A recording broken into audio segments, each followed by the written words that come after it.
in die Tunnel Sportnuus en dit was 'n moeilike eindstryd geweest vir die Bulls, ongelukkig in Ierland. Hulle het teen Leinster gespeel in die eindstryd van die Verenigde Rugby Kampioenskap by Croke Park en dit was die span van Ierland wat gewen het daai wedstryd met 32 punte teen 7 en dit is Ierland of dit is Leinster se eerste wen sedert 2021 in die Verenigde Rugby Kampioenskap. Hulle het al 'n hele paar gewen voor daai en hulle is 'n baie sterk span met 'n klomp internasionale spelers in die span en hulle het baie goed gedoen om die Bulls te klop. Vir die Bulls is dit ongelukkig hulle derde finaal wat hulle verloor in die afgelope 4 finale.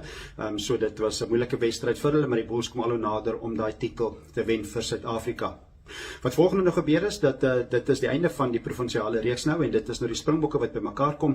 Die Springbokke wat nou 'n hele paar wedstryde speel. Hulle begin op die 28ste Junie wat hulle teen die Barbarians speel in Kaapstad en dan word dit gevolg met 2 toetse, 5de Julie en 12de Julie teen Italië en dan nog 'n hele reeks toetse van wedstryde teen Nieu-Seeland en Australië en Argentinië wat ook nog daarna gaan volg. So dit is alles in die rugby nuus.